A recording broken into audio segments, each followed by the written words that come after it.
Hello good morning everyone, welcome to Adityanjali math once again. Adityanjali math के समाधान group जो academic math का section है उसमें आप लोग को फिर से स्वागत करते हैं। और क्लास 10 के कोऑर्डिनेट ज्योमेट्री को लेके आए हैं आपके पास। अभी क्लास 10 का एग्ज़ाम होने वाला, बोर्ड का एग्ज़ाम होने वाला है। बहुत सारे बच्चे परेशान रहते हैं, मेरा कोऑर्डिनेट अच्छा नहीं है। तो चलिए अभी मौका है, आप ठीक कर लीजिए। बहुत आसान टॉपिक है ये, हालांकि ज्योमेट्री का टॉपिक है। अगर इजी समझेंगे तो बहुत इजी है भी नहीं, और टफ अगर लगे तो बहुत टफ नहीं, इजी ही है। ठीक है, तो कोऑर्डिनेट में हम जनरली बात करते हैं दो बिंदुओं के बीच दूरी का क्या रिलेशन है, इससे संबंधित। जैसे कोऑर्डिनेट शब्द को अगर तोड़ते हैं तो को प्लस ऑर्डिनेट बनता है। को प्लस ऑर्डिनेट, ऑर्डिनेट आप मोटा मोटी तौर पर समझ लीजिए। को माने दो, ऑर्डिनेट मतलब बिंदु। दो बिंदु के बीच क्या रिलेशन है, यानी कौन बिंदु किसके सापेक्ष किस दिशा में कितना कितना दूरी पर है, इसी सब के बारे में चर्चा करेंगे आज हम लोग कोऑर्डिनेट में। और यही कोऑर्डिनेट कहती भी है और यही पढ़ना भी होता है। तो कोऑर्डिनेट में हमको generally Cartesian plane, Cartesian points, distance formula, section formula, mid point formula and area of triangle, यही सब आपको डिस्कस करना है। तो कुछ भी डिस्कस करने से पहले हम ये जान लेते हैं कि कोऑर्डिनेट है क्या। हिंदी में इसको निर्देशांक ज्यामिति कहते हैं। बिहार बोर्ड वाले बच्चे हिंदी में समझेंगे। निर्देशांक ज्यामिति, निर्देशांक शब्द को अगर हम तोड़ते हैं तो वो बनता है निर्देश, निर्देश प्लस अंक, यानी वैसे अंक जो हमको निर्देश दे रहे हैं कि इतना किलोमीटर पूर्व आओ, इतना किलोमीटर पश्चिम आओ, इतना उत्तर आओ, इतना दक्षिण आओ, इतना ऊपर आओ, इतना नीचे आओ, यही सब कुल मिला के निर्देश के साथ जो अंक अंकित रहते हैं, जिसको हम जनरली 2,3 ऐसे, है ना, -5,4 ऐसे सूचित कर देते हैं, इसी को हम लोग निर्देशांक बिंदु कहते हैं। निर्देशांक ज्यामिति में इसी को पढ़ेंगे आज। तो एक छोटा सा एग्जाम्पल लेते हैं जिससे आप समझेंगे निर्देशांक है क्या। मान लेते हैं एक शहर है यहाँ ए और एक शहर है यहाँ पर बी, और इसको इस पर दिशा निर्देश देख लेते हैं। ऊपर में उत्तर समझेंगे, नीचे में दक्षिण समझेंगे, पूरब में दाएं पूरब और बाएं पश्चिम। कभी भी किसी भी मैप या किसी भी बुक में अगर हम ऊपर नीचे देखते हैं तो ऊपर उत्तर होता है, नीचे दक्षिण होता है, दाहिने पूरब बाएं पश्चिम। तो इस शहर की अपेक्षा इस शहर का क्या लोकेशन है, इसको कैसे निर्धारित करेंगे। तो कोई व्यक्ति बोल रहा है कि भाई शहर ए से आप 4 किलोमीटर पूरब की ओर आओ, तो चलो 4 किलोमीटर पूरब की ओर चले गए, 4 किलोमीटर पूरब चले गए। ठीक है, यहाँ पर अभी भी हम शहर बी नहीं पहुँचे, तो शहर बी पहुंचने के लिए अब यहाँ से उत्तर आना है हमको 3 किलोमीटर मान लें। चलिए भाई 3 किलोमीटर उत्तर आ गए, 3 किलोमीटर उत्तर पहुंच गए शहर बी। यानी शहर ए की अपेक्षा शहर बी का लोकेशन क्या हम बताएंगे। तो शहर ए से ये 4 किलोमीटर पूरब है और शहर ए से ही ये 3 किलोमीटर उत्तर भी है। तो कुछ उत्तर भी है, कुछ पूरब भी है। तो दो दिशा को एक साथ दिखाएंगे। पहले पूरब वाले को दिखा लेते हैं 4 किलोमीटर और फिर उत्तर वाले को दिखा लेते हैं 3 किलोमीटर। तो 4 किलोमीटर 3 किलोमीटर ये दोनों जो है ये कोऑर्डिनेट हो गया बी का। किसके सापेक्ष, तो ए के सापेक्ष। ए के सापेक्ष बी का जो स्थिति है वो 4,3 है। 4,3 कहें, 4 किलोमीटर 3 किलोमीटर कहें, यानी 4 पूरब तो 3 उत्तर। ठीक है, तो इसी से हम लोग समझते हैं कार्टेशियन प्लेन। कार्टेशियन प्लेन क्या होता है। अगर मान लें हम एक एक्सिस इमेजिन कर ले, चलिए भाई यहाँ से, ठीक, हम यहाँ पर थे और इसी लाइन पर इधर पूरब की ओर एक रास्ता गया, पश्चिम की ओर एक रास्ता गया, एक उत्तर की ओर और एक दक्षिण की ओर।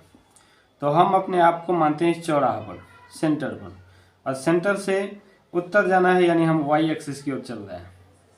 सेंटर से पूरब जाना है यानी हम एक्स एक्सिस की ओर चल रहे हैं। सेंटर से पश्चिम जाना है यानी -x कहें या x डैश कहें, और सेंटर से दक्षिण जाना है यानी -y कहें या y डैश कहें।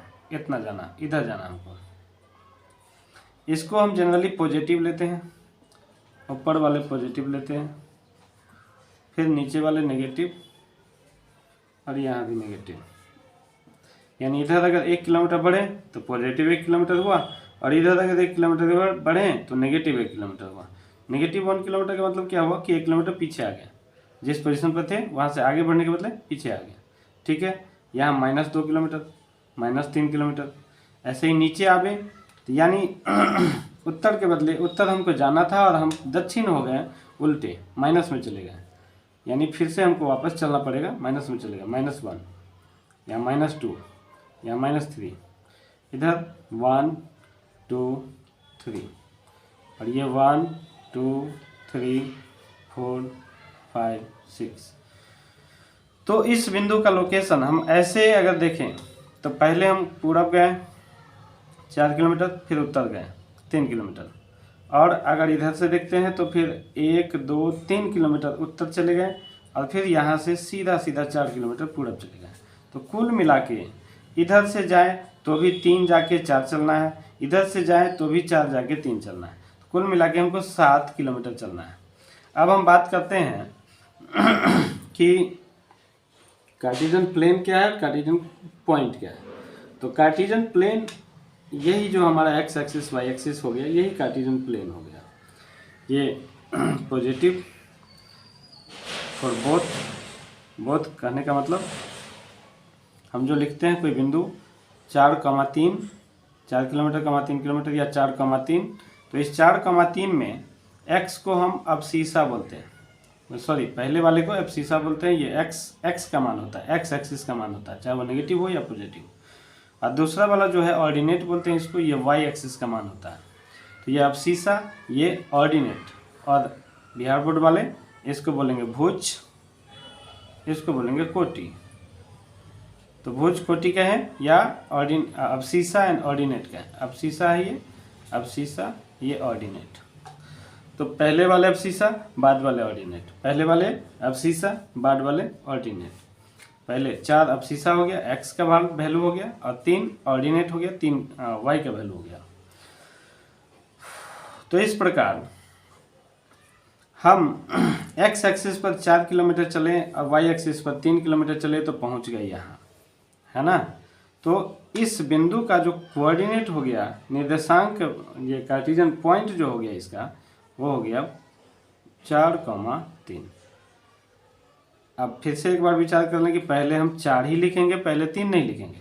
पहले हम पूरब जाएंगे फिर उत्तर जाएंगे, ठीक है। ये रास्ता नहीं अपनाना हमको, ये रास्ता अपनाना है ना बेटा, ये रास्ता अपनाना है।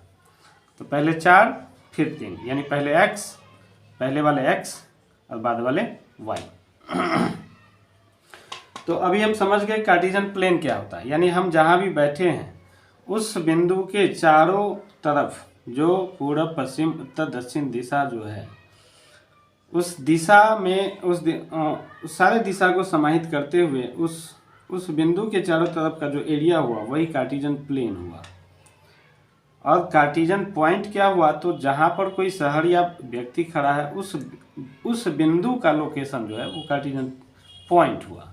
और पॉइंट x और y कॉमा के रूप में रहेगा, आपको 2 बिंदु रहेगा एक साथ। कार्टेशियन प्लेन आप समझ गए, कार्टेशियन पॉइंट आप समझ गए। अब हम समझते हैं डिस्टेंस फार्मूला। डिस्टेंस फार्मूला क्या, डिस्टेंस क्या है। अब हम इमेजिन करते हैं कि अगर हम ऐसे 4 किलोमीटर आके फिर 3 नहीं गए होते, बीच से ही सीधे आ गए होते, तो फिर हमको कितना चलना पड़ा होता। तो इस फिगर को देख के तो ऐसे भी हम अंदाज लगा सकते हैं कि ये एक राइट एंगल ट्रायंगल बनता है, जिसमें ये लंब और ये आधार का काम करेगा। चाहे आप यूँ कहें कि यही लंब है तो यही आधार है ना। और ये हो गया कर्ण। तो पाइथागोरस थ्योरम लगाएंगे तो क्या होगा, आपको पाइथागोरस थ्योरम में कर्ण का फॉर्मूला क्या होता है, यानी हाइपोटेनस कैसे निकालते हैं, तो √p² + b², यानी perpendicular square plus base square, यही होता है हाइपोटेनस का फॉर्मूला। तो इसी तरह से इसमें जो डिस्टेंस फार्मूला हम फाइंड करेंगे उसमें इसी पाइथागोरस थ्योरम का यूज करना पड़ेगा हमको। डिस्टेंस फार्मूला जो फाइंड करेंगे उसी पाइथागोरस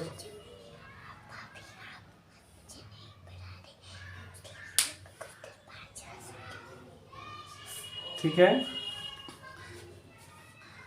तो इसी वो पाइथागोरस थ्योरम का ही हमको यूज करना है बार बार डिस्टेंस निकालने के लिए। अब हम इसको मिटाते हैं और आपको दिखाते हैं डिस्टेंस फॉर्मूला थोड़ा डिटेल में।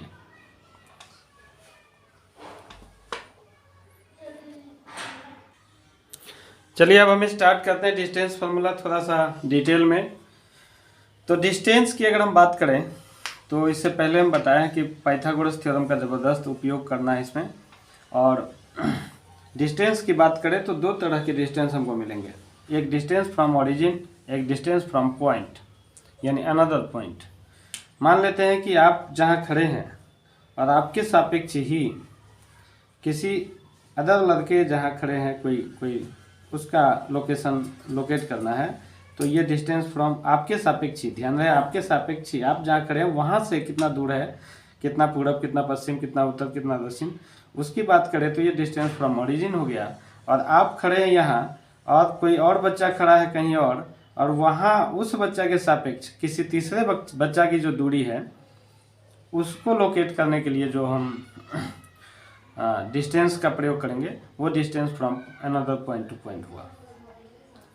तो आप मान लेते हैं ओरिजिन पर खड़े हैं, ठीक है। यहाँ से हमको दूरी निकालना है, कोई बिंदु है यहाँ पर P और इसका कोऑर्डिनेट क्या होगा। तो अभी ठीक पहले हम लोग चर्चा किए कि इस x एक्सिस पर जितना दूरी चला वो पहले लिखेंगे। मान लेते हैं x एक्सिस पर x किलोमीटर ही चला तो इसका कोऑर्डिनेट हो जाएगा x, कॉमा y एक्सिस पर मान लेते हैं कि इस दूरी को जो तय किया वो y एक्सिस पर y कोऑर्डिनेट y किलोमीटर के बराबर हो गया, तो इसका कोऑर्डिनेट हो गया x, y, ठीक।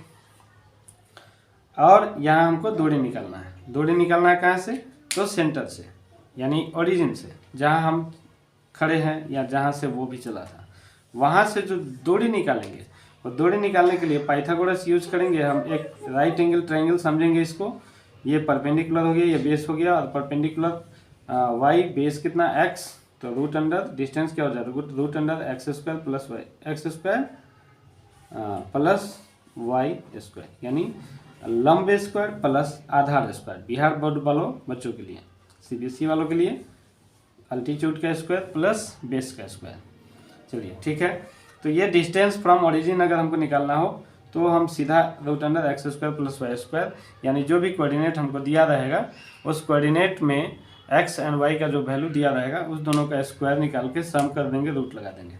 जैसे मान लेते हैं ये कोई बिंदु है P और उसका कोऑर्डिनेट है 3,4, तो इसका मतलब दूरी की सेंटर से इसकी दूरी क्या हुई, ओरिजिन से इसकी दूरी की वो क्या हुई, तो रूट अंडर 3 का स्क्वायर प्लस 4 का स्क्वायर।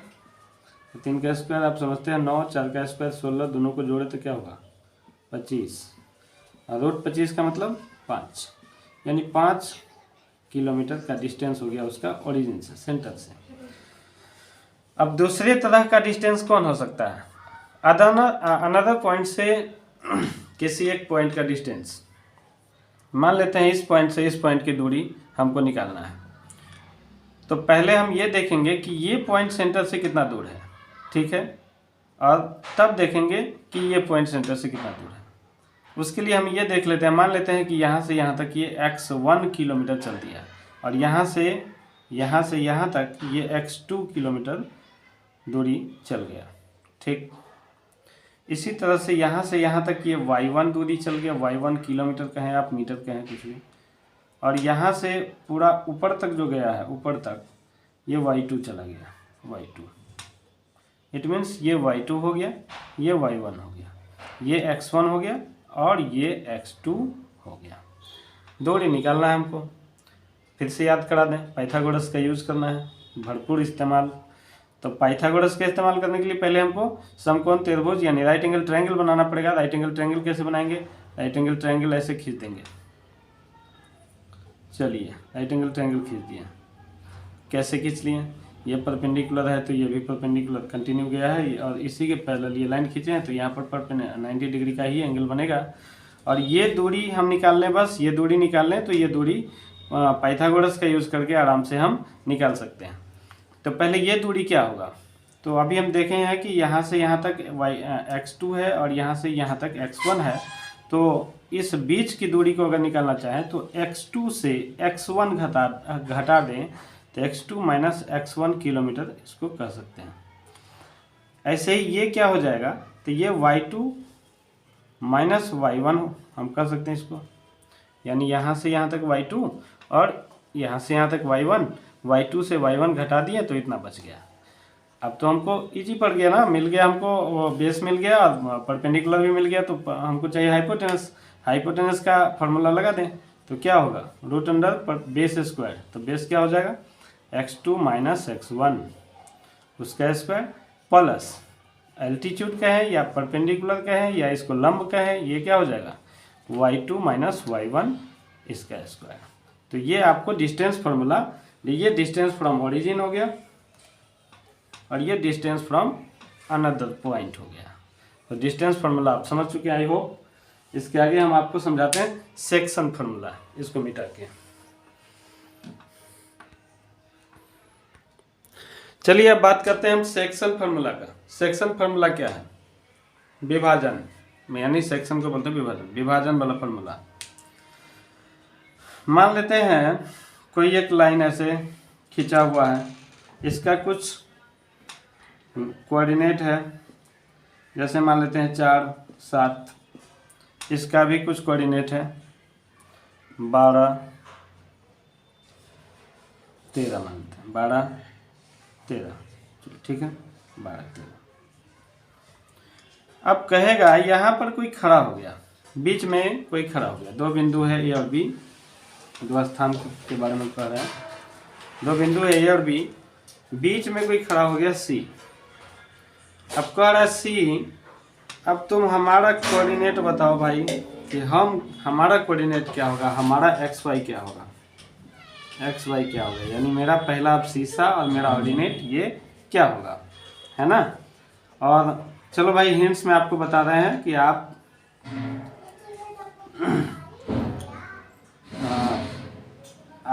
दोनों के साथ जो मेरे दूरी का हिसाब किताब है, रेशियो है, वो 4:9 है, 4:9 है। इधर 4 भाग है तो इधर 9 भाग है। अगर ये हमको मिल गया कि ये 4:9 के अनुपात में बांट रहा है, ये 4:9 के अनुपात में बांट रहा है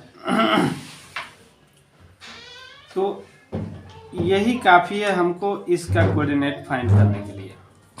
कैसे फाइंड करेंगे, फटाक से इसको उठा के यहाँ ले जाइए, 4 गुना 12 अब प्लस इसको उठा के यहाँ ले आइए, ये 4 गुना 9, 9 गुना 4, अब बट्टा में दोनों को जोड़ दीजिए, 4 9 13, कॉमा इधर नहीं हटेगा इसलिए नीचे लिखते हैं। यही काम वाई के साथ भी करिए, 4 गुना 3 प्लस ये 9 गुना 7, अब बट्टा में वही 9 4 13, यही आपका कोऑर्डिनेट हो गया इसका। तो सेक्शन फार्मूला आप ऐसे समझें, यानी पहला सेक्शन से पहले रेशियो से दूसरका एक्स को गुना कर दीजिए और दूसरका रेशियो से पहलका एक्स का गुना कर दीजिए, दोनों को जोड़ दीजिए बाई दोनों रेशियो का सम, दोनों रेशियो का योगफल। इसी प्रकार पहलका रेशियो से y2 का गुना कर दीजिए, फिर दूसरका रेशियो से y1 का गुना कर दीजिए, दोनों को प्लस कर दीजिए और बाई में पहला रेशियो प्लस दूसरा रेशियो, यानी अनुपातों का योगफल। इसको फार्मूला में कैसे अरेंज कर सकते हैं, फार्मूला में इसको कैसे अरेंज कर सकते हैं, तो फार्मूला में इसको ऐसे अरेंज कर सकते हैं। अगर मान ले दो बिंदु है P एंड Q, दोनों के बीच कोई बिंदु है R, ठीक, m/n में ये बांटे हुआ है एक दूसरे को, यानी दोनों के साथ दूरी को m/n में ये बांटे हुआ है। इसका कोऑर्डिनेट है x1 y1, इसका कोऑर्डिनेट है x2 y2, ठीक।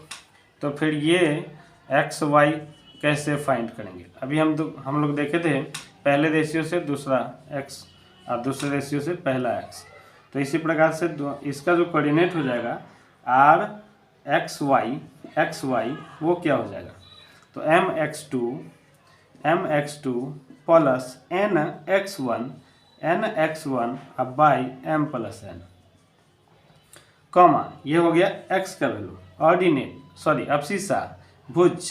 अब कोटि कैसे निकलेगा, y वाला टर्म हुआ कोटि, ऐसे ही लिख देंगे हम my2 plus ny1 by m plus n। चलिए ये कोटि हो गया, ये भुज, ये कोटि, ये अबसीसा, ये ऑर्डिनेट, ये x एक्सिस का भाग, ये y एक्सिस का भाग। तो ये आप समझ गए सेक्शन फार्मूला। और सेक्शन फार्मूला समझ गए तो आप मिड पॉइंट बड़ी आसानी से समझ सकते हैं कि मान ले कोई बिंदु P एंड Q है, यहाँ P यहाँ Q है, इसका कोऑर्डिनेट x1 y1 है, इसका कोऑर्डिनेट x2 y2 है, और ठीक बीच में कोई बिंदु है R, ठीक बीच में इट मीन्स क्या कि ये अनुपात 1:1 हो जाएगा, 1:1 हो जाएगा, यानी P से R की दूरी और Q से R की दूरी, ये जो दूरी का अनुपात होगा ये 1:1 हो जाएगा। तो m और n के बदले तो हम 1:1 यूज कर लेंगे। तो m यानी 1, n यानी 1, तो 1x2 प्लस 1x1 अब बाई 1 प्लस 1, तो कुल मिला के क्या हो जाएगा x1 plus x2 by 2a लिख दे, सीधे काम चल जाएगा। ऐसे ही y1 प्लस y2 बाई 2 ही लिख देने से अपना काम चल जाएगा। तो ये आपको सेक्शन फार्मूला से ही मिड पॉइंट फार्मूला आ गया, आपको मिड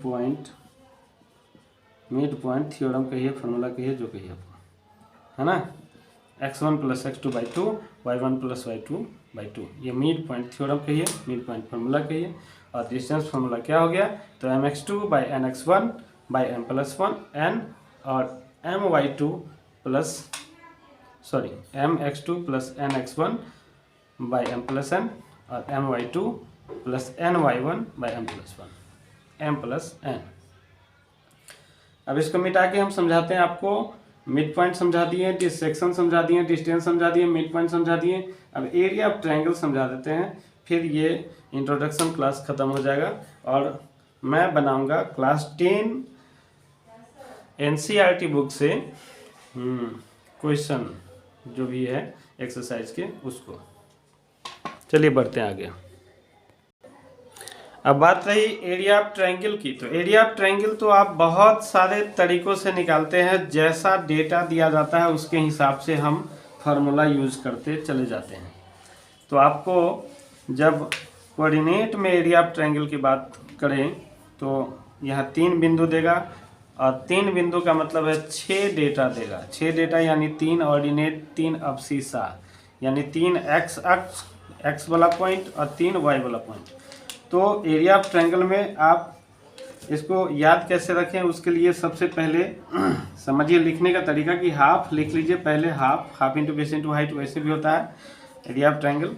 तो आप हाफ पहले डाल दें, और तब अंदर में x1 कुछ दूरी पर, y1 कुछ दूरी, सॉरी y1 नहीं, x1 x2, x1 कुछ दूरी पर, x2 कुछ दूरी पर, x3, ऐसे आप लिख दीजिए x1 x2 x3।